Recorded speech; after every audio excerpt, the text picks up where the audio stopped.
होइन सुशीला कार्कीले कि सरकारले जुन डेलिभरी गरिरहेको छ त्यसमा चाहिँ सरकार र जनता बिचको सम्बन्धलाई हामीलाई अब चाहिएको सरकारमा इन्फ्रास्ट्रक्चर भनेको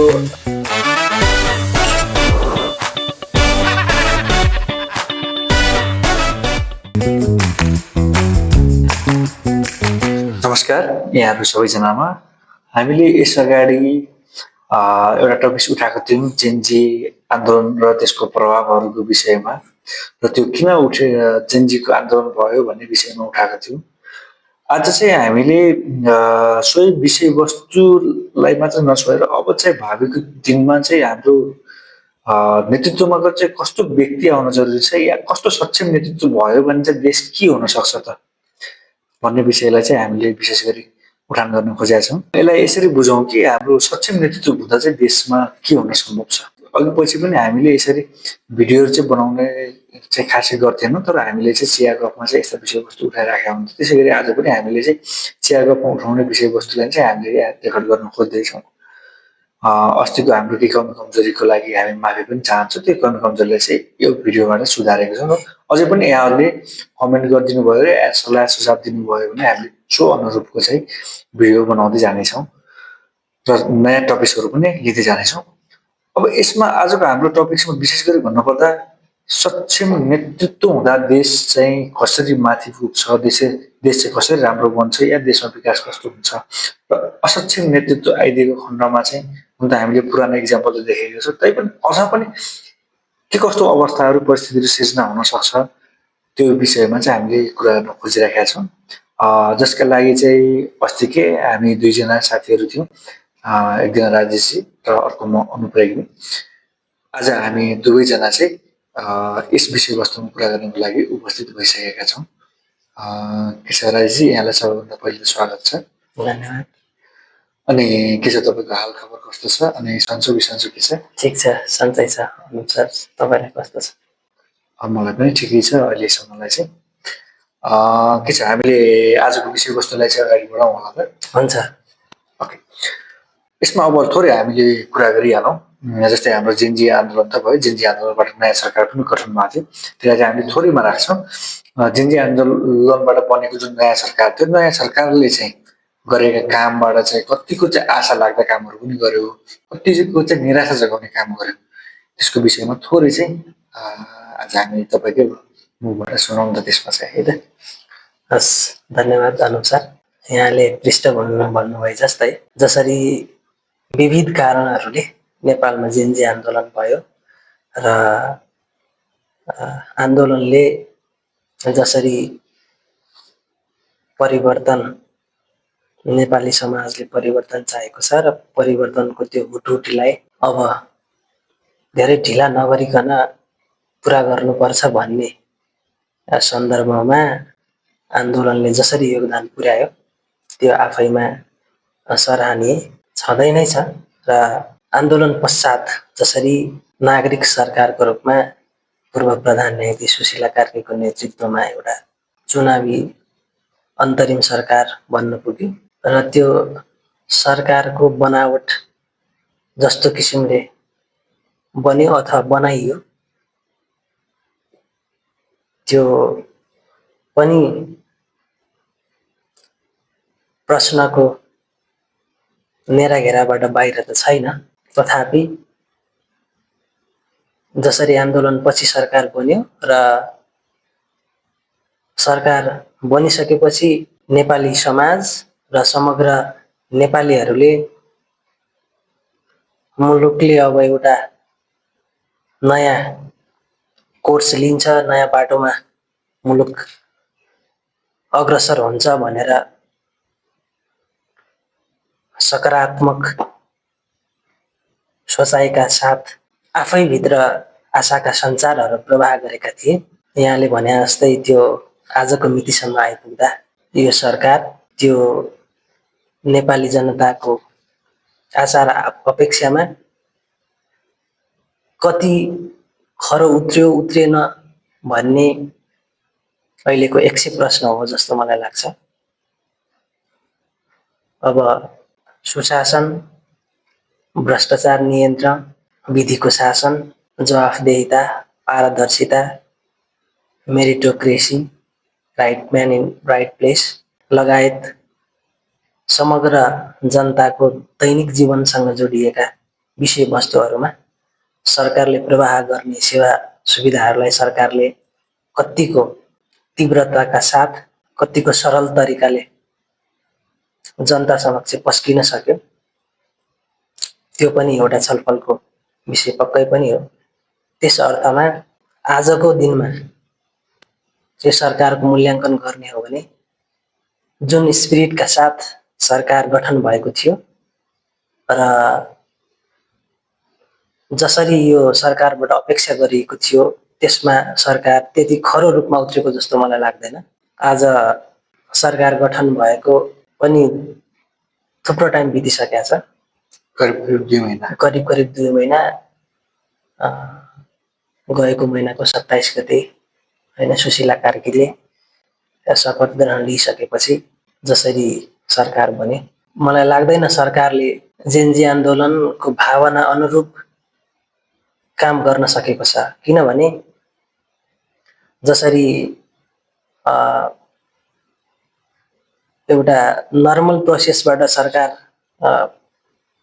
गठन हुने प्रक्रिया छ र त्यो प्रक्रियाबाट गठन भएको सरकारलाई मूल्याङ्कन गर्नको लागि मधुमास भन्छ, हनीमुन पिरियड भन्छ, जसरी 100 दिनको राखिन्छ र त्यसपछि सरकारले गरेका समग्र काम कारबाहीको बारेमा विश्लेषण गर्ने प्रचलन रहिआएको छ।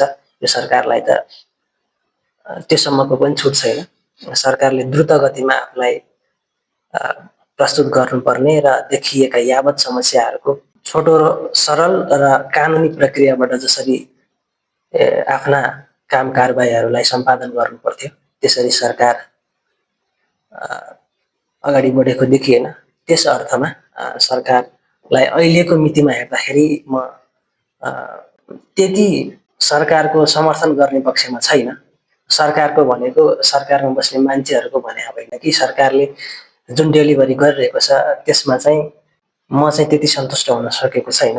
र अनि अर्को कुरा, जनतालाई नियमित रूपमा प्रवाह गर्नुपर्ने सेवा सुविधाहरूका अतिरिक्त यो सरकारको अर्को एउटा प्रमुख उद्देश्य मुलुकमा निर्वाचन सम्पन्न गराउनु पनि हो।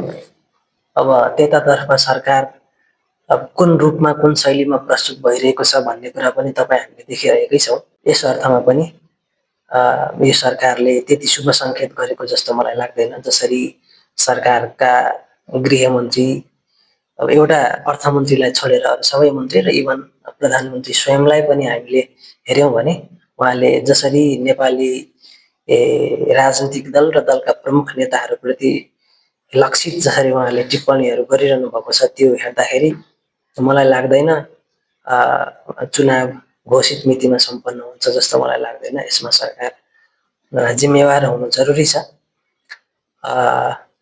त्यसकारण सरकारले चुनाव गराउनु त एउटा प्रमुख कार्यभार उसका सामुन्ने छँदैछ। अर्को आन्दोलनबाट जसरी विध्वंस भयो, जसरी क्षति भयो, त्यसमा संलग्न मान्छेहरूलाई पनि कारबाही गर्नुपर्ने, कानुनको कठघरामा उभ्याउनु पर्ने एउटा अर्को कार्यभार पनि सरकारको सामुन्ने छ। त्यसो सरकारले गर्न सकेन भने फेरि मुलुकमा इम्प्युनिटी, दण्डहीनता बढ्दै जाने र विभिन्न अराजक गतिविधिहरू पनि बढ्दै जाने हुन्छ। त्यसकारण सरकारले सबैभन्दा पहिला सरकार स्वयं व्यवस्थित रूपमा प्रस्तुत हुनुपर्छ। सबैभन्दा जिम्मेवार यसमा सरकार नै हुनुपर्छ। जुन फागुन 21 सरकार स्वयंले चुनावको मिति घोषणा गरेको छ र त्यो चुनाव सम्पन्न गर्नका निमित्त जसरी सरकारले चुनावको माहौल सिर्जना गर्नुपर्नेछ र जसरी एउटा वातावरण बनाउनु पर्नेछ, जसरी राजनीतिक दलहरूलाई विश्वासमा लिनुपर्नेछ, नागरिक समाजलाई विश्वासमा लिनुपर्नेछ, जनतालाई विश्वासमा लिनुपर्नेछ, सुरक्षाको प्रत्याभूति, सुरक्षाको ग्यारेन्टी गर्नुपर्नेछ, सुरक्षा दस्ताहरूलाई बलियो बनाउनु पर्नेछ, उनीहरूको गुमेको आत्मविश्वास उनीहरूमा फेरि लिएर आउनु पर्नेछ। त्यो सम्बन्धमा सरकारले अहिलेसम्म तात्विक काम गरेको जस्तो मलाई लाग्दैन र यही यथास्थितिमा चुनाव होला जस्तो मलाई लाग्दैन। खैर अझै केही समय बाँकी नै छ, त्यसमा सरकारले काम गर्ला र मुलुक चुनावी माहौलतिर अग्रसर होला र घोषित मितिमा चुनाव सम्पन्न गर्न सकियो भने जुन ट्र्याकभन्दा बाहिर गएको छ मुलुक फेरि ट्र्याकमा आउनेछ र त्यसपछि फेरि मुलुकमा एक किसिमको नयाँ सकारात्मक सञ्चार, सकारात्मक ऊर्जा सञ्चार हुनेछ भन्ने विश्वासका साथ सरकारले काम गर्न सक्यो भने पक्कै पनि अबका दिनहरू केही सहज होला। ओके राजेशजी, मैले हजुरलाई चाहिँ अर्को एउटा कुरा चाहिँ सोध्न चाहे जसमा चाहिँ के छ भन्दाखेरि जुन हाम्रो सरकारको निराशिता कुरा पनि सरकारबाट पेस गरेको हामीले, अनि अर्को भनेको केही आशा लाग्दो कुराहरू पनि देखेको छ जसमा चाहिँ के छ एक दुईवटा केही उदाहरण तपाईँको दिमागमा चट्ट आएको छ भन्ने चाहिँ छोटकरीमा पक्कै पनि अनुजी तपाईँले सही सन्दर्भ निकाल्नु भयो। मैले अघि सरकारको बारेमा भन्दै गर्दाखेरि मलाई लाग्छ मैले नकारात्मक कुराहरू मात्रै गरे जस्तो लाग्छ। त्यो नकारात्मक कुराहरू मात्रै भएको होइन, थुप्रो सकारात्मक कुराहरू पनि भएका छन्, नभएका होइनन् होइन। पहिलो सकारात्मक कुरा भनेको त यसले जुन पहिलाको एक किसिमको अकर्मण्यताको स्थिति थियो, सरकारप्रति जनताको जुन नैराश्यता थियो, सरकार र जनता बिचको जुन एउटा ग्याप थियो होइन, त्यो ग्यापलाई स्वयं यो सरकार स्वयंले पनि केही हदसम्म जनतामा सकारात्मक ऊर्जा प्रवाह गरेको थियो होइन। त्यसपछि पनि हामीले हेर्ने हो भने अब सरकारले विभिन्न नेताहरूका सुरक्षामा खटेका सुरक्षाकर्मीहरू फिर्ता बोलाउने होइन, अनि मन्त्रीका पिए स्वकीय सचिवहरूलाई हटाउने होइन, अनि लगायत मितव्ययितामा केही कामहरू गरेको छ। त्यो आफैमा सकारात्मक सुरुवात हो होइन। यो सरकार, यो क्याबिनेटका मन्त्रीहरू पनि जसरी सरल रूपमा प्रस्तुत भएका छन् होइन, यहाँभन्दा पहिलाका सरकारका मन्त्रीहरूको तुलनामा निकै नै सरल र कम तटक भटकका साथ उहाँहरू प्रस्तुत हुनुभएको छ। त्यसले पनि सरकार र जनता बिचको सम्बन्धलाई केही हदसम्म प्रगाढ बनाउन सहयोग नै गर्छ। त्यस अर्थमा पनि यो राम्रो काम हो। अनि त्यसो गरेर यो सरकार गठन भइसकेपछि सरकारले विभिन्न देशका राजदूतहरूलाई पनि फिर्ता बोलाउने काम गर्यो। अब त्यो आफैमा कति जायज छ कति नजायज छ, यो छोटो अवधिमा त्यसरी काम गर्दाखेरि सरकार आफ्नो ट्र्याकमा सही ढङ्गबाट हिँड्न सक्छ कि सक्दैन भन्ने एउटा प्रश्न त छँदैछ होइन, छँदैछ। अनि त्यसका बावजुद यो सरकार गठन भइसकेपछि जसरी अन्तर्राष्ट्रिय रूपमा सरकारले समर्थन र सहयोग प्राप्त गर्न पर्ने हो, त्यो सहयोग र समर्थनमा पनि तात्विक फरक त्यति धेरै फरक भएको जस्तो त मलाई लाग्दैन होइन, त्यति धेरै फरक भएको जस्तो त लाग्दैन। तर पनि यो पहिलाको विसङ्गति र विकृतिको डङ्गुरमा जुन सरकार अडिएको थियो होइन, त्यो सरकारलाई फालेर यो सरकार स्थापना हुनु आफैमा एउटा सकारात्मक बाटो हो जस्तो मलाई लाग्छ। र यो क्याबिनेट जसरी मुलुकमा प्रशंसा गरिएका आफ्नो क्षेत्रमा सफल भनिएका पात्रहरूबाट निर्माण भएको छ होइन, त्यसबाट पनि हामीले थोरबहुत आशा गर्न सक्छौँ। अब यद्यपि अब उनीहरूको कार्य सम्पादन अहिलेको समयसम्म आइपुग्दा कतिको सन्तोषजनक छ छैन त्यसको बारेमा पनि प्रश्न गर्नुपर्छ होइन, गर्दै गरौँला प्रश्न। ओके राजेशजी, अब हामी चाहिँ यदि हाम्रो देशमा चाहिँ सक्षम नेतृत्व आएको खण्डमा जस्तै अब हाम्रो आगामी चुनावको कुरा छ, चुनावको माध्यमबाट होला अथवा कसरी होला, चुनावको माध्यम नै एउटा चाहिँ उपाय भनेको विशेष गरी त्यसबाट यदि सक्षम नेतृत्व देशमा आइदिएको खण्डमा चाहिँ देशकोले कति काय प्रयोग गर्न सक्छ त भन्ने विषयमा केन्द्रित भएर हामीले चाहिँ कुरा गर्ने नै छौँ। यसका लागि विशेष गरी हामीले भनौँ न विकासका कुराहरू बेसी चाहिँ हामी प्रायोरिटीमा राख्ने छौँ। के हाम्रा चाहिँ के हामीलाई पनि लागेका सल्लाह सुझावहरू पनि हामीले दिने नै छौँ, जसमा चाहिँ त्यसमा चाहिँ के छ राजेश, हामीले चाहिँ जस्तै सक्षम नेतृत्व यदि देशमा हाम्रो देशमा पाएको खण्डमा चाहिँ हामीले हाम्रो देश चाहिँ अब जस्तो कसरी चाहिँ अगाडि बढ्न सक्छ र त्यसमा चाहिँ के गर्न सक्छ र सक्षम नेतृत्व चाहिँ के कुराहरूमा चाहिँ सक्षम नेतृत्वले पनि ख्याल पुर्याउनु पर्छ त भन्ने विषयलाई केन्द्रित भएर हामीले कुरा हाल्छौँ। त्यो हुँदै गर्दाखेरि हामी सबैभन्दा पहिले कुरा गरिहालौँ सक्षम नेतृत्व हुनलाई चाहिँ एउटा असल लिडरसिप हुनलाई है त क्वालिटी लिडरसिप हुनलाई चाहिँ लिडरमा चाहिँ हुनुपर्ने गुण चाहिँ के हो त राजेश, त्यसमा हामीले थोरै चर्चा गरौँ। पक्कै पनि अनुजी, प्रश्न जति सरल छ यसको उत्तरको गहिराई र यसको गम्भीर्यता अलि गहिरो नै छ जस्तो मलाई लाग्छ। अघि यहाँले भने जस्तै एउटा देश मात्रै होइन, एउटा समाज मात्रै होइन, एउटा कुनै क्षेत्र मात्रै होइन, एउटा कुनै कर्पोरेट सेक्टर मात्रै होइन, एउटा परिवारै सफल बनाउनको लागि पनि जसरी लिडरसिपको रूपमा घरको मूली मान्छेले नेतृत्व गरेको हुन्छ, त्यसबाट परिवार कति सफल र असफल, कति राम्रो र कति नराम्रो बाटोमा भन्ने कुरा तय हुन्छ। त्यसकारण नेतृत्व भनेको त अति नै जरुरी चिज हो। हाम्रो देश अहिलेसम्म जुन विकासको गतिमा हिँड्न सक्नु पर्थ्यो, यो सक्षम नेतृत्वको खडेरीकै कारणले आज हामी अघि बढ्न सकेका छैनौँ। यो हाम्रो सामान्य भएको तितो यथार्थ हो। त्यसकारण नेतृत्व भन्ने कुरा कुनै पनि सेक्टर, कुनै पनि समाज, कुनै पनि राष्ट्रलाई सफल बनाउनको लागि ज्यादै महत्त्वपूर्ण कुरा हो। अब तपाईले भने जस्तै नेतृत्वले सही नेतृत्व गरेर देशलाई चाहिँ विकासको गतिमा अग्रसर बनाउनको निमित्त उसमा कस्ता कस्ता गुणहरू हुनुपर्छन् त भन्ने कुरा तपाईँले जुन गर्नुभयो, त्यसका सन्दर्भमा पहिला त हामीले लिडर भनेको के हो भन्ने कुरा बुझ्नुपर्छ। लिडर भन्ने कुरा अथवा लिडर एउटा यस्तो व्यक्ति हो, एउटा यस्तो क्षमता हो जसले आफ्ना अनुयायीहरूलाई अथवा अझ देशको सन्दर्भमा कुरा गर्ने हो भने जसले आफ्ना देशका बासिन्दाहरूलाई, देशका नागरिकहरूलाई आफ्नो सिद्धान्तको वरिपरि गोलबन्द गर्न सक्ने र देश विकासको बाटोमा आफूसँगै डोर्याएर लिएर जान सक्ने क्षमता भएको एउटा व्यक्तित्व हो नेतृत्व भनेको।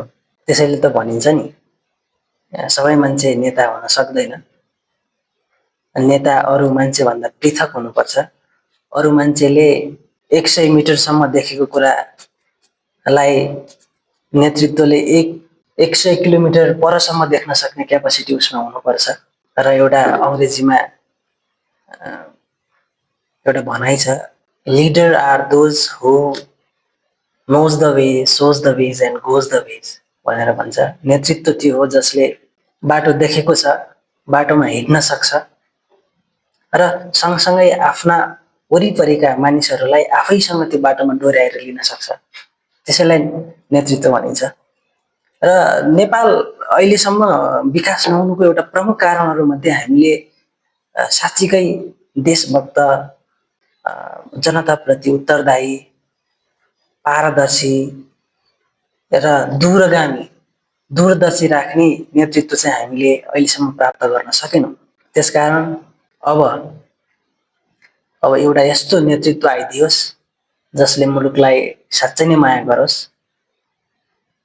जसले तृणमूल स्तरमा भनेको जनताको लेभलमा भएका अभाव, विभिन्न खालका समस्याहरूलाई चाहिँ आफूले महसुस गर्न सकेर ती समस्याहरूलाई चाहिँ कसरी पार लगाउन सकिन्छ भन्ने कुरालाई ध्यानमा राखेर नीति निर्माण गर्न सकोस् र त्यो नीतिमा समग्र देशलाई डोर्याउन सकोस्। त्यसको लागि अब आउने नेतृत्व सबैभन्दा पहिला त आफू यो समाजको संरचना, बनावट र अहिलेको विश्व परिवेशको बारेमा ज्ञान भएको नेतृत्व आउनुपर्छ र ऊ आफैमा सदाचारी हुनुपर्छ ऊ आफैमा करप्टेड हुनु हुँदैन, ऊ आफैमा निष्कलङ्कको भावनाले अभिप्रेरित भएर अगाडि बढ्न सक्ने र भ्रष्टाचारलाई शून्य सहनशीलताको दृष्टिकोणले हेर्न सक्ने नेतृत्व यदि आउने हो भने मुलुक अगाडि बढ्न त्यति समय लाग्छ जस्तो मलाई लाग्दैन। अहिले चाहिँ म अर्को एउटा कुरा के बुझाउन चाहेँ भने हामीले लिडर भन्छौँ, लिडर भनेको नेता हो नेपाली त्यसको उच्चारण चाहिँ। तर कुरा के छ भने लिडर र लिडरसिप भनेको यो विषयवस्तु भनेको जुन चाहिँ हामीले चाहिँ एउटा बुझ्ने गरेका छौँ नेपाली परिवेशमा भनेको यो चाहिँ हामीले राजनीतिक परिवेशमा मात्रै यसलाई चाहिँ मान्ने गर्छौँ। यो नेतृत्व चाहिँ तपाईँको हामीले चाहिँ आज जोड्न खोजेको विषयवस्तु चाहिँ राजनीतिसँग रिलेटेड चाहिँ हो। तर के छ भने नेतृत्व भनेको चाहिँ खासमा के हो भन्दाखेरि कुनै पनि ग्रुप होस् या टिम होस् त्यसलाई लिड गर्न सक्ने, द्याट मिन्स भनौँ न अरूलाई कन्भिन्सिङ गर्न सक्ने पावर एकदम चाहियो। त्यसै गरी उसको चाहिँ आफ्नो व्यक्तिगत आचरणहरूले अनि बौद्धिकता अनि विवेकशील होइन अनि अर्को कुरा भनौँ हामीले चाहिँ जुन जसलाई चाहिँ उसले लिड गरिरहेको हो, जसलाई चाहिँ उसले नेतृत्व दिइरहेको हो, या त एउटा टिम होस् या त एउटा सङ्गठन होस् या त एउटा देश नै होस्, एउटा देशमा बस्ने बेसी जनता भयो, टिममा भयो, टिम मेम्बरहरू भयो। अहिले त एउटा नयाँ कन्सेप्ट बनाएको छ, इआई भन्छ, इमोसनल इन्टेलिजेन्स भएको भन्छ। त्यो भनेको इमोसनल इन्टेलिजेन्स भनेको आफ्नो व्यक्तिगत क्षमताको आधारमा अरूका भावनाहरूलाई बुझेर सो अनुसारको नेतृत्व प्रदान गर्न सक्ने व्यक्तिलाई नेतृत्व भनिन्छ।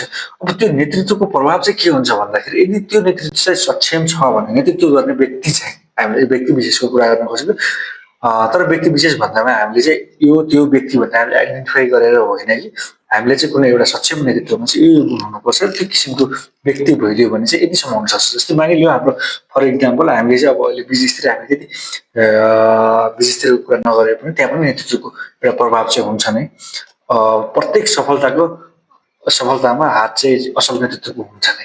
पक्कै पनि अनुपजी विश्वमा जति पनि देशहरू चाहिँ अहिले विकासको गतिमा अग्रस्थानमा छन् होइन, उनीहरूले चाहिँ राम्रो नेतृत्व पाएर नै त्यहाँसम्म आइपुगेका हुन् होइन। मलेसियाकै के भन्छ यो सिङ्गापुरकै कुरा गरौँ, ली कुवान यूले जसरी सिङ्गापुरलाई चाहिँ अहिले विश्वको सबैभन्दा विकसित देशमा पुर्याउन सफल हुनुभयो। अब अहिले सबैले आफ्नो देशको उदाहरण दिँदाखेरि पनि सिङ्गापुर बनाउँछौँ भन्ने एउटा त्यो ड्रिम कन्ट्रीको रूपमा जसरी उसलाई चाहिँ होइन देखेका छन्, त्यहाँसम्म पुर्याउन सक्छ एउटा सही नेतृत्व हुने भने। जसरी चीन, अमेरिका, इन्डिया, जापान, जर्मनी लगायतका थुप्रै देशहरू जुन अहिले विकासको जुन उचाइमा छन्, उनीहरूले चाहिँ सक्षम नेतृत्व भएर नै त्यहाँ पुगेका हुन्। र अर्को कुरा सक्षम नेतृत्व सँगसँगै अर्को कुरा के जोडिन आउँछ भने त्यो मुलुकमा स्थापित मूल्य र मान्यता कस्ता छन् होइन, त्यो मुलुकमा स्थापना भएका संस्थाहरूको चरित्र कस्तो छ होइन, उनीहरूको त्यो वैधानिकता, उनीहरूको स्वतन्त्रता, उनीहरूको त्यो अटोनोमी, स्वायत्तता कस्तो छ, उनीहरूले कति निष्पक्ष र पारदर्शिताका साथ जवाफदेही र जिम्मेवार भएर काम गर्न सक्छन् भन्ने कुराले पनि फरक पार्छ। जस्तो भनौँ न अब सरकार भनेको त आज कुनै एउटा सरकार आउँछ, भोलि कुनै अर्को सरकार आउला। अब सरकार त फेरिँदै गर्छ भनौँ न, सरकार राज्य भने फरक कुरो, त्यो पनि हामीले बुझ्नु जरुरी छ होइन। त्यसकारण त्यो देशको राज्यले कतिको आफ्नो खुट्टामा उभिएर काम गर्न सक्छ त, त्यो देशको राज्य कतिको राजनीतिक प्रभावबाट चाहिँ आफ्नो स्वायत्ततामा आँच नआउने किसिमले काम गर्न सक्छ, त्यसले पनि धेरै हदसम्म प्रभाव पार्छ। जस्तो भनौँ न, जस्तो उदाहरणको लागि जापानलाई नै भनौँ, जापानमा पनि तपाईँको 7 महिना 8 महिना बढीमा 1 वर्षमा सरकार परिवर्तन भएको भए गर्छ, प्रधानमन्त्री परिवर्तन भएको भए गर्छ, तर पनि त्यहाँको एउटा प्रणालीले काम गरेको आधारमा जापान आज विकासको गतिमा कुन लेभलमा छ। अनि त्यसै गरेर इजरायललाई पनि हामी लिन सक्छौँ। इजरायल पनि यो सरकार परिवर्तन, तीव्र सरकार परिवर्तन हुने होडबाजीमा अग्रस्थानमा आउने देश हो। आज इजरायल विकासको स्तरमा कुन स्तरमा छ। त्यसकारण यो कुरा के हो भने एउटा नेतृत्व पनि महत्त्वपूर्ण कुरा हो नै होइन, किनभने नेतृत्व सबल र सक्षम आयो, देशप्रति इमान्दार र माया गर्ने नेतृत्व आयो भने त्यसले राज्यका सबै संस्थाहरूलाई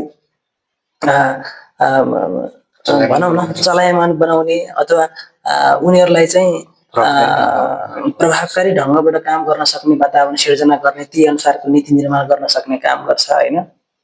त्यसकारण सरकार सँगसँगै सरकार र राज्य, अझ राज्य भनौँ, विशेष गरेर राज्य यदि चाहिँ बलियो हुन सक्यो भने मुलुकले चाहिँ आफ्नो किसिमले विकासको गतिमा हिँड्ने कुराबाट वञ्चित हुन सक्दैन।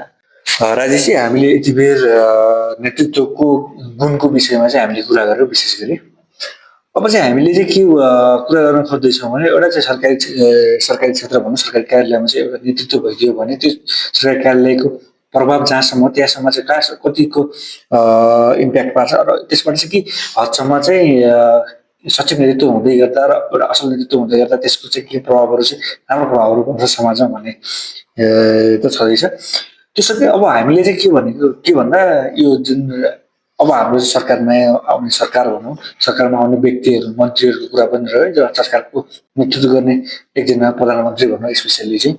त्यसरी चाहिँ अब हामीले चाहिएको चाहिँ कस्तो किसिमको व्यक्तिहरूको एउटा समूह छ है त। त्यसमा पनि के छ भन्दाखेरि एउटा क्वालिटी लिडरसिप भएको चाहिने हो हामीले। त्यो पनि त्यति मात्रै नभएर हाम्रो समाज परिप्रेक्ष्यलाई बुझेर हाम्रो समय सन्दर्भलाई बुझेर अगाडि बढ्न सक्ने व्यक्ति चाहिएको छ हामीले, विशेष गरी हामीले बुझ्नुपर्छ।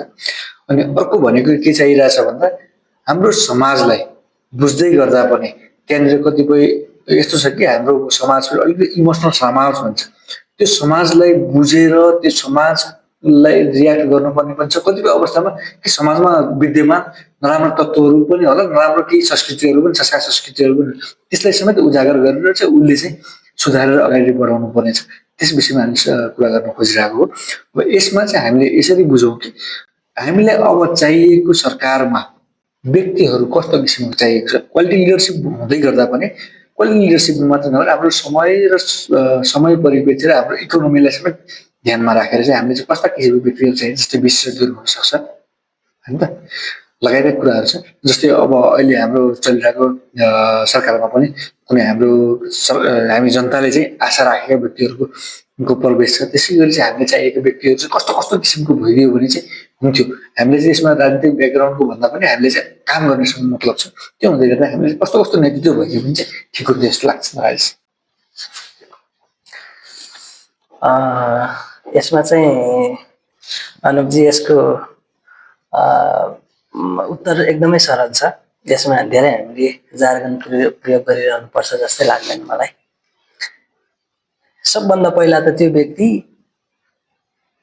आफूप्रति इमान्दार, नैतिकतावान, सदाचारी र निष्कलङ्क। अब उसका सम्बन्धित क्षेत्रमा भएका विज्ञताहरू त छँदै नै छन्। अहिले नेपालमा सबैभन्दा ठुलो खडेरी के हो भने नैतिकता, सदाचारिता, इमान्दारिता, पारदर्शिता, जवाफदेहिता, जिम्मेवारिता, त्यो काम गर्ने हुटुटीको अभाव अहिलेको हाम्रो नेपाली समाजमा विभिन्न नेता र नेतृत्वहरूमा खडेका विषयवस्तुहरू यिनै हुन् जस्तो मलाई लाग्छ। यिनै गुणहरूको अभावमा अहिले नेपाली समाज जुन एउटा विकासको गतिमा हिँड्न सक्नु पर्थ्यो त्यो गतिमा हिँड्न नसकेको कुरा साँचो हो। त्यसकारण अब आउने नेतृत्व चाहिँ मैले अघि भने जस्तो सबभन्दा पहिला आफूप्रति इमान्दार, जनताप्रति जवाफदेही, जिम्मेवार, वफादार, देशलाई माया गर्ने र आफ्नो सम्बन्धित क्षेत्रमा ज्ञान भएको र अर्को कुरा राजनीतिक चेत भएको। अहिले देखिहालियो बाहिरका जतिसुकै विज्ञता भएका मान्छेहरूले पनि सरकार सञ्चालन गर्दाखेरि राजनीतिक चेत चाहिन्छ भन्ने कुरा देखिहालियो। ब्युरोक्र्याट अथवा टेक्नोक्र्याटहरूले चाहिँ उच्च ओहदामा रहेर बागडोर सम्हाल्दाखेरि कहीँ न कहीँ असमञ्जस्यताको स्थिति देखा पर्दो रहेछ। त्यसकारण अझ राजनीतिक ब्याकग्राउन्ड भएकै यी अघि हामीले भनेका कुराहरूमा पोक्त व्यक्ति भइदियो भने त्यो सबैभन्दा उत्तम हुन्छ जस्तो मलाई लाग्छ। त्यसकारण एक सेन्टेन्समा भन्नुपर्दा देश, जनता, समाज र स्वयं आफूप्रति जिम्मेवार, जवाफदेही, निष्कलङ्क, पारदर्शी र देशलाई माया गर्ने त्यस्तो व्यक्ति भयो भने समाजले काँचुली फेर्न सक्छ। अर्को कुरा के हो भने उसमा हामीले भनेका यी कुराहरूका अतिरिक्त अनि त्यस्तै गरेर विधि स्थापना गर्न सक्ने र स्थापित विधिमा खरो उत्रिन सक्ने आफ्ना कार्यकर्ता, आफ्ना नाता गोता, इष्ट मित्र, कुटुम्ब भन्ने कुराहरूबाट टाढा भएको व्यक्ति। अझ भनियो भने जङ्गबहादुर तर सुधारिएको रूप जङ्गबहादुरको त्यस्तो नेतृत्व आइदियो भने फेरि त्यसमा अन्तर्राष्ट्रिय जगतसँग समन्वय गर्न सक्ने तिनीहरूले पत्याउने खालको पनि हुनु पर्यो। फेरि त्यो पत्याउने खालको भन्नेमा के अर्थ नलागोस् भने उनीहरूको चाहिँ गोटी बनेर चाहिँ काम गर्ने खालको चाहिँ होइन। आफ्नो देशको सार्वभौमिकता अनि स्वतन्त्रता, अखण्डता र राष्ट्रियतामा चाहिँ सम्झौता गर्न नसक्ने होइन, देश हितको लागि काम गर्न सक्ने होइन, राष्ट्रिय सुरक्षाका आधारभूत विषयहरू राष्ट्रियता, स्वतन्त्रता, सार्वभौमिकता होइन, समानता, भौगोलिक अखण्डता लगायतका कुराहरूमा चाहिँ कुनै पनि सम्झौता नगरिकन सार्वभौमिकताको आधारमा परराष्ट्र नीति सञ्चालन गर्न सक्ने, पञ्चशील तत्त्वका आधारमा परराष्ट्र नीति सञ्चालन गर्न सक्ने, असंलग्न नीतिका रूपमा परराष्ट्र सम्बन्धलाई चाहिँ अगाडि बढाउन सक्ने होइन किसिमको नेतृत्व आयो भने जनतामा एउटा नयाँ उत्साह सञ्चार हुने र देश चाहिँ विकासको बाटोमा अगाडि बढ्न सक्ने कुरालाई चाहिँ नकार्न सकिँदैन। त्यसमा अर्को कुरा गरिहालौँ राजीजी। खासमा कुरा के छ भन्दाखेरि जुन चाहिँ हामीले असल नेतृत्व भइदियो भने यस्तो खालको असल नेतृत्व हुनुपर्छ भन्ने चाहिँ भनिहाल्यो। अब असल नेतृत्व हुँदै गर्दाखेरि हाम्रो देशमा चाहिँ केही लिमिटेसन्सहरू पनि छ, जस्तै भौगोलिक कठिनाइहरू पनि छ, लगायत कुराहरू छ। ती कठिनाइहरूमा चाहिँ हामीले कस्ता खालका डेभलपमेन्ट गर्यो भने चाहिँ हाम्रो देशलाई चाहिँ अगाडि बढाउन सकिन्छ, कुन सेक्टरलाई चाहिँ हामीले अगाडि बढाउन सक्यो भने चाहिँ हामीले चाहिँ देशलाई चाहिँ अर्को स्टेजमा पुर्याउन सक्छौँ। हामी यसरी बुझौँ कि असल नेतृत्व। मैले तपाईँले थोरै रोकेँ। अझ यो कस्तो नेतृत्व हुनुपर्छ भन्ने कुरामा मैले थोरै अर्को एउटा फुटनोट चाहिँ के राख्नुपर्छ भने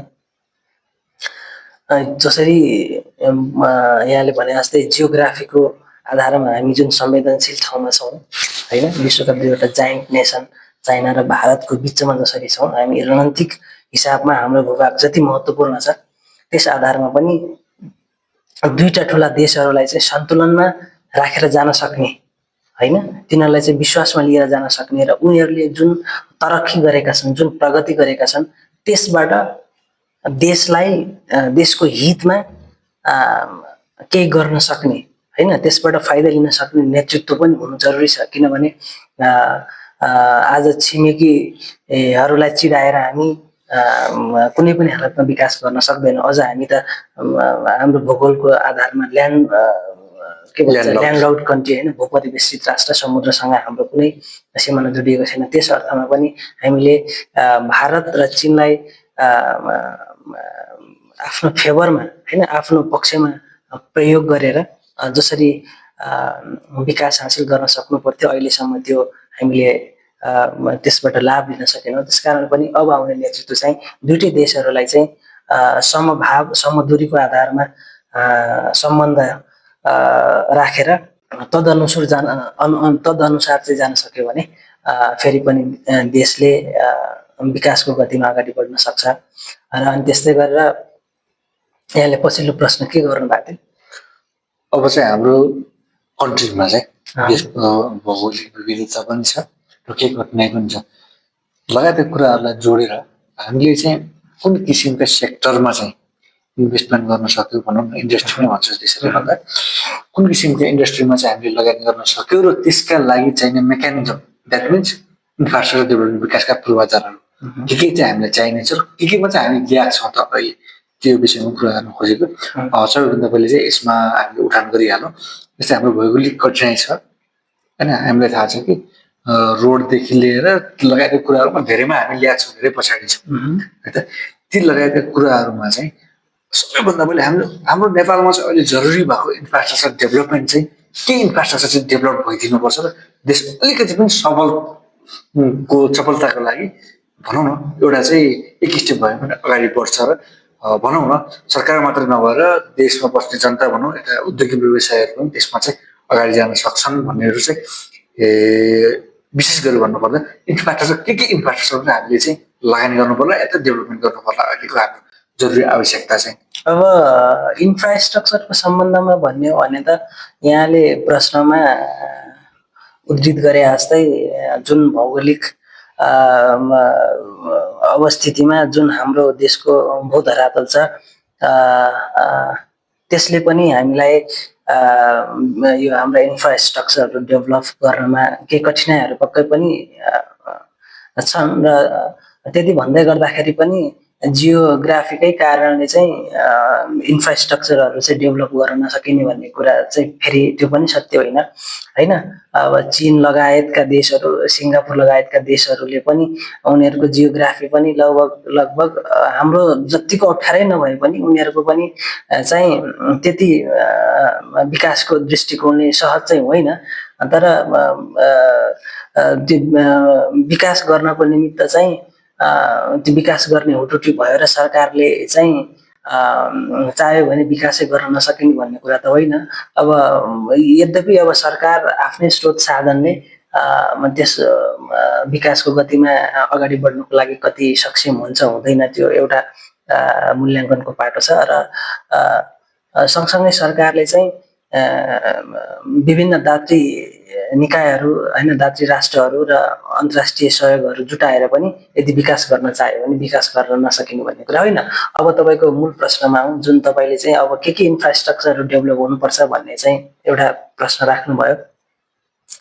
त्यसमा के हो भने सबैभन्दा पहिलो त देश विकासको लागि चाहिने भनेको त कनेक्टिभिटी नै हो है। कनेक्टिभिटी हामीले जोड दिनुपर्छ। अहिले पनि अब हामीले हेर्ने हो भने पञ्चायत कालमा नै तपाईँको निर्माण भएका सडकहरू होइन, राजमार्गहरू, तिनै राजमार्गहरूलाई चाहिँ विकासको नाममा, व्यवस्थाको नाममा जसरी हामीले अरू केही पनि होइन नाम मात्रै परिवर्तन गर्ने काम जुन गरिरहेको छ, हामीले त अहिले नाम परिवर्तन गर्ने कामलाई मात्रै विकास मानेका छौँ जस्तो पनि मलाई लाग्छ होइन। त्यसकारण रोडहरूलाई पनि स्तरीय बनाउनु पर्छ होइन। अहिले जसरी गाउँ गाउँमा रोडहरू त पुगेका छन्, अब त्यो रोडबाट लाभान्वित जनसङ्ख्या अहिले गाउँमा के कस्तो अवस्थामा छ भन्ने कुरा एउटा अर्को महत्त्वपूर्ण प्रश्न होला। खैर जे भए पनि बाटोघाटोहरू चाहिँ देशका कुना कन्दराहरूमा स्तरीय हिसाबमा पुग्नु पहिलो आवश्यक शर्त हो, त्यो पुग्नै पर्छ। किनभने देशलाई जोड्ने एक ठाउँमा भएको विकासलाई अर्को ठाउँमा चाहिँ स्थानान्तरण गर्ने अथवा त्यसको प्रसारण गर्ने अथवा एक ठाउँको उत्पादनलाई अर्को ठाउँमा चाहिँ भनौँ न त्यो विनिमय गराउने, अब सबै कुरा त तपाईँको हवाई जहाजबाट अथवा हेलिकप्टरबाट मात्रै सम्भव हुन्छ भन्ने कुरा छैन। अब आज भनौँ न आज जुम्ला हुम्लातिर चाहिँ तपाईँको स्तरीय बाटो हुन्थ्यो भने जसरी हामीले अहिले चाइना, इन्डिया लगायतका ठाउँहरूबाट स्याउ आयात गरेर जसरी हामीले चाहिँ उपभोग गरिरहनु परेको छ होइन। त्यो किनभने जुम्लाबाट यहाँसम्म ल्याइपुर्याउनको लागि चाहिँ हामीसँग सहज रूपमा बाटो जोडिएको छैन। अब त्यो चाहिँ विभिन्न माध्यम हुँदै यहाँसम्म ल्याइपुर्याउनसम्म त्यसको कस्ट धेरै नै भइहाल्छ होइन। भनेको हाम्रो आफ्नै देशभित्र पनि हाम्रा उत्पादनहरूले बाहिरी वस्तु तथा सेवाहरूसँग चाहिँ प्रतिस्पर्धा गर्न सक्ने क्षमता विद्यमान छैन अहिले। त्यो भनेको पनि एउटा स्तरीय बाटोघाटो नहुनु हो। अब अनि अर्को कुरा भनेको अर्को हामीले इन्फ्रास्ट्रक्चर भनेको के कुरामा चाहिँ जोड दिनुपर्छ भने यो चाहिँ यो आइटी टेक्नोलोजी होइन, आइटी टेक्नोलोजी अहिले अबको विश्वमा अब राज गर्ने भनेकै आइटी टेक्नोलोजीले हो होइन। जसरी अब अहिले भनौँ न पहिला पहिला चाहिँ देशमै गएर कब्जा गरेर अथवा तपाईँको चाहिँ नि सैनिक हमला गरेर होइन देशलाई कब्जा गर्ने एउटा रणनीति। अबको यो दुनियाँमा भनेको त राज गर्ने भनेको आइटी थ्रु नै अब उनीहरूले चाहिँ विकसित देशहरूले अहिले चाहिँ हेजिमोनी प्रभुत्व भन्छ नि हो, त्यो हेजिमोनी चाहिँ अहिले जमाइरहेको अवस्था हो। त्यसकारण नेपालले पनि आइटी सेक्टरमा पनि विकास गर्नुपर्छ। अब त्यो विकास गर्नुको लागि के कुराहरू आवश्यक हुन्छन् भन्ने भित्र हामी फेरि छिर्यो भने हामी चाहिँ फेरि हाम्रो भिडियो लामो बन्न पुग्छ। त्यसकारण त्यो अहिले सम्भव भएन। आइटी सेक्टरमा पनि ध्यान दिनु पर्यो। अनि त्यसै गरेर हाइड्रो इलेक्ट्रिसिटी जलविद्युत विकासमा पनि सरकारले ध्यान दिन सक्यो भने नेपालको सबैभन्दा सम्भावना भएको क्षेत्र हो। जलविद्युतमा हामी विश्वमै दोस्रो धनी देश र जलविद्युत उत्पादनका दृष्टिकोणले पनि अग्रपङ्क्तिमा रहेको देश। हामीले जलविद्युतलाई विकास गर्न सक्ने हो र त्यसलाई निर्यात गरेर हामीले मनग्गे आम्दानी आय आर्जन गर्ने हो भने देशलाई पनि फाइदा पुग्ने, अर्थतन्त्र बलियो हुने र देशलाई एउटा विकासको गतिमा लान सक्ने कुरा हुन्छ। अनि अर्को कुरा अघि आइटीको कुरा आइसक्यो, सञ्चारमा पनि सरकारले ध्यान दिनु पर्यो। अनि अर्को कुरा चाहिँ भौतिक पूर्वाधारमा रोड मात्रै नभएर देशलाई चाहिने अन्य पूर्वाधारहरू जस्तो भनौँ न जस्तो ठुल्ठुला हस्पिटलहरू होइन, अनि तपाईँको विश्वविद्यालयहरू कलेजहरू होइन, यस्ता कुराहरू चाहिँ हामीले सहरमा मात्रै होइन ग्रामीण दूर दराजमा पनि स्थापना गर्न सक्यो र त्यहाँको जनतालाई सेवा सुविधा प्रदान गर्न सक्यो भने यसले पनि राष्ट्र विकासमा महत्त्वपूर्ण योगदान दिन्छ जस्तो मलाई लाग्छ। राजी तपाईँले भनेको जस्तै उत्पादनको लागि चाहिने बजारको लागि चाहिने भनेको बजारसम्म पुर्याउनको लागि ट्रान्सपोर्टेसनमा हामीले ध्यान दिन जरुरी छ। त्यसै गरी आइटी इन्डस्ट्रीको कुरा आइरहेको छ। आइटी इन्डस्ट्रीमा को लागि हाम्रो चाहिँ भरपर्दो इन्टरनेट सुविधा अलिकति हाई स्पिडको चाहियो र त्यो किसिमको इन्फ्रास्ट्रक्चरहरू सर्भरहरू पनि चाहियो हामीले चाहिँ केही हदसम्म हामीले सरकारी क्षेत्रहरूमा के भन्छ हाम्रो इलेक्ट्रोनिक मेथडमा चाहिँ लैजाने भन्ने कुरा छ। तर इलेक्ट्रोनिक मेथडमा लैजाँदा सर्भर डाउन भएर समस्या छ भन्नुको मिन्स त्यो किसिमको मेकानिजम बनाउन जरुरी छ। र अर्को भनेको हामीले भनेको त्यति गर्नको लागि हामीले केही साधन केही स्रोत केही फ्युलको रूपमा चाहिन्छ। त्यो फ्युल भनेको हाम्रो देशमा सर्वव्यापी रूपमा प्राप्त हुने भनेको हाइड्रो पावर नै हो, बिजुली नै हो है त।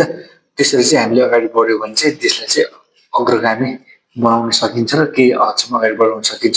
अब यो सँगसँगै हाम्रो यहीसँग सम्बन्धित विषयवस्तु एउटा सानो विषयवस्तु चाहिँ के भन्दा तपाईँ हामीले लागेको चाहिँ क्षेत्र चाहिँ है हाम्रो हिसाबले चाहिँ क्षेत्र चाहिँ कुन क्षेत्रहरूमा चाहिँ विकास हामीले गर्न सक्छौँ त हाम्रो भूबनोट लगायत कुराहरूलाई हेरेर चाहिँ? त्यो त यस्तो छ अनुजी, त्यो त यस्तो छ। अब इन्फ्रास्ट्रक्चरको डेभलपमेन्टको बारेमा कुरा गरिहाल्नु हो होइन। इन्फ्रास्ट्रक्चर डेभलप गर्नु पर्यो, टुरिज्मलाई विशेष ध्यान दिनु पर्यो, हाइड्रो इलेक्ट्रिसिटीमा ध्यान दिनु पर्यो होइन। हाम्रो देशको सबैभन्दा अर्थतन्त्रको मेरुदण्ड कृषि एग्रिकल्चरलाई आधुनिकीकरण गर्नु पर्यो, व्यवस्थित गर्नु पर्यो। हाम्रो देश नेपालको लागि अबको दिनमा भनौँ या अबको नयाँ प्रविधिहरू डेभलप हुँदै गर्दाखेरि र हाम्रो जैविक विविधतालाई समेत ध्यानमा दिएर र भौगोलिक बनावटलाई समेत ध्यानमा दिएर चाहिँ हामीले कुन सेक्टरलाई कुन इन्डस्ट्री भनौँ त्यसलाई चाहिँ हामीले अगाडि बढाउन सक्यो भने चाहिँ देशले चाहिँ फड्को मार्न सक्छ।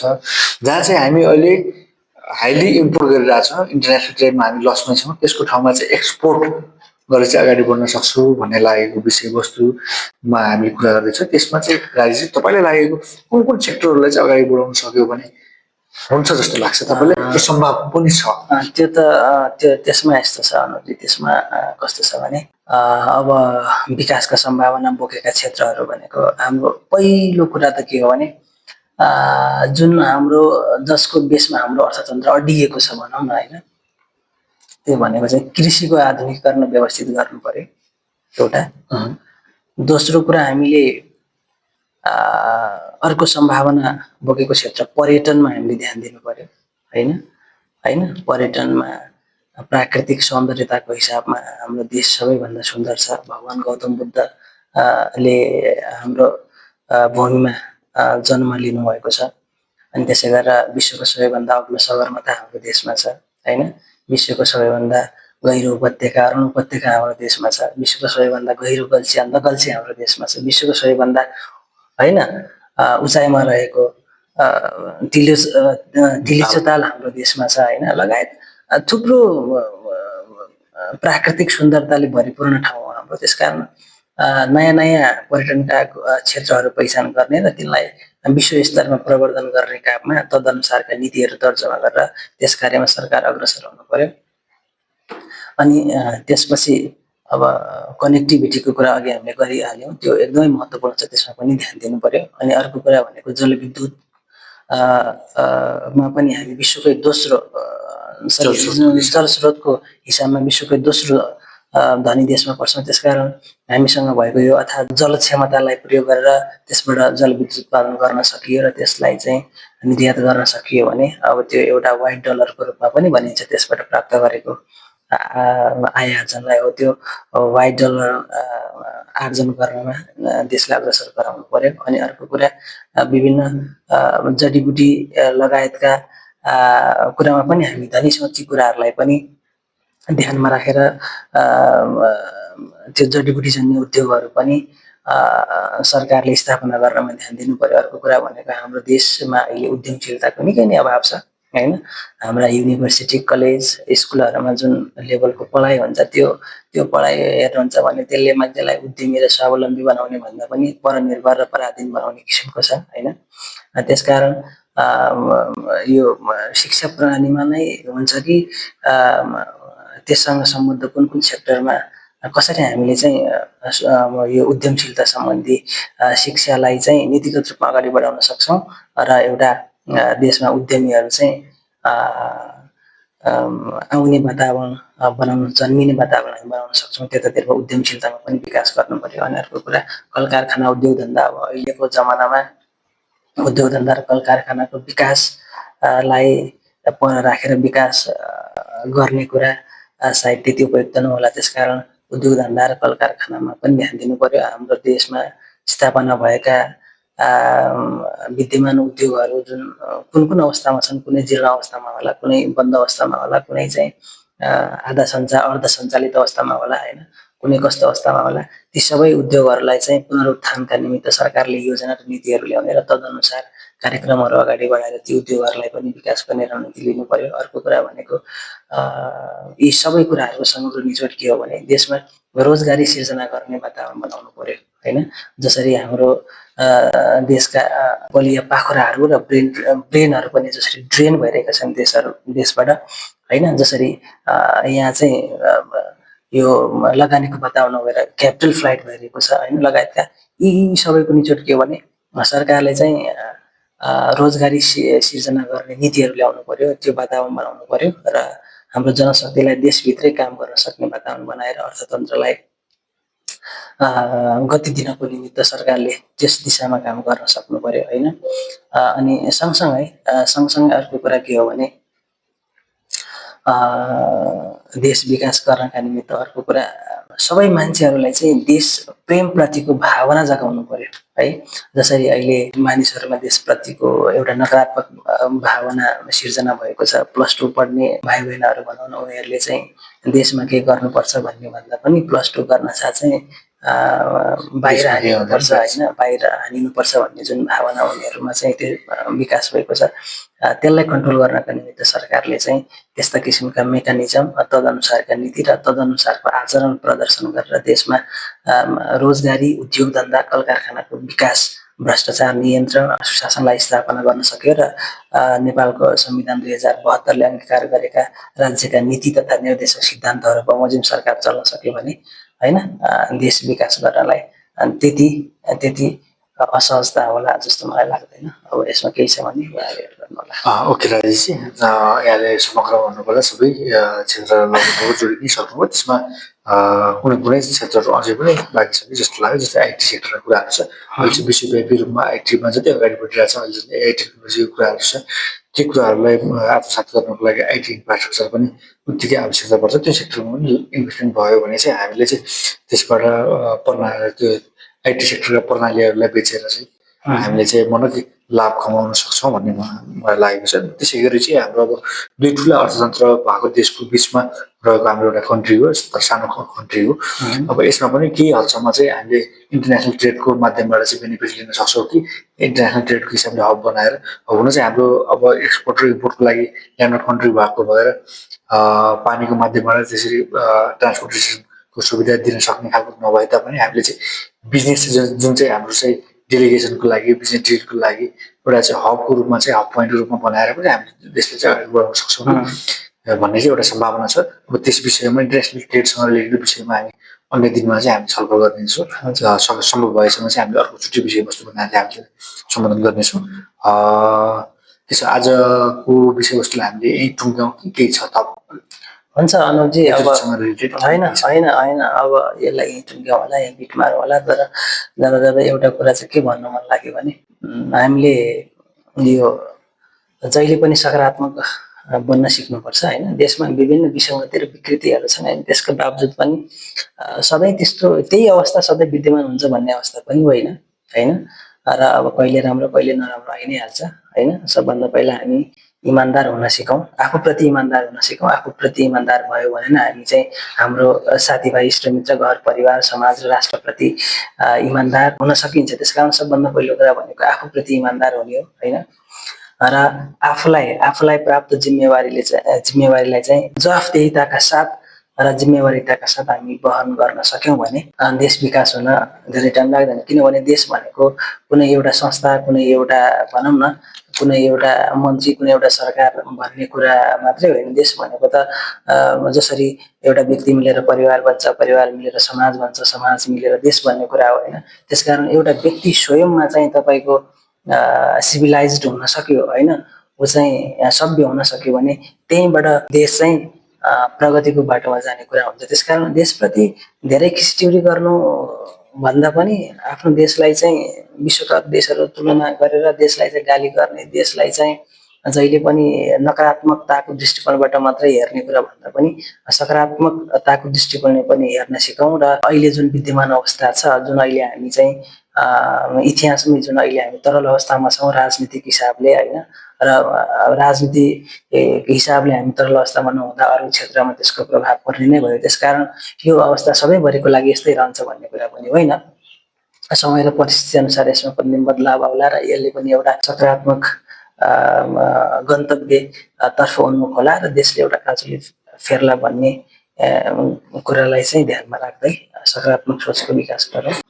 हस् त राजेशजी, यति पनि हामीले बिदा लिन्छौँ। आजको हाम्रो एपिसोडको विशेष गरी हाम्रो चाहिँ थिम भनेको चाहिँ के हो भन्दाखेरि हामी राम्रो भए हाम्रो देश आफै राम्रो बन्छ है त। आफूलाई माया गर्न सिकौँ, आफूलाई माया गर्न सिकौँ, देशलाई माया गर्न सिकौँ र हामीले सबैबाट माया र असल संस्कारको हामीले विकास गरौँ। त्यति भयो भने हाम्रो देश आफै बन्छ। हाम्रो नेतृत्व पनि हामीहरूबाटै आउने व्यक्ति नै हो। यो सँगै हाम्रो आजको एपिसोडलाई यही अन्त्य गर्छौँ। यतिन्जेल साथ दिनुभएकोमा हाम्रो राजेशजीलाई विशेष गरी धन्यवाद दिन चाहन्छु।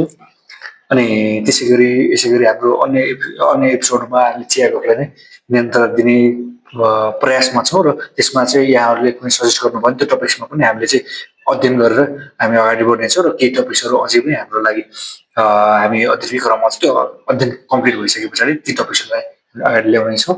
र यो सँगै आजको कार्यक्रमबाट हामीले यही बिदा माग्छौँ। हस्त, नमस्कार।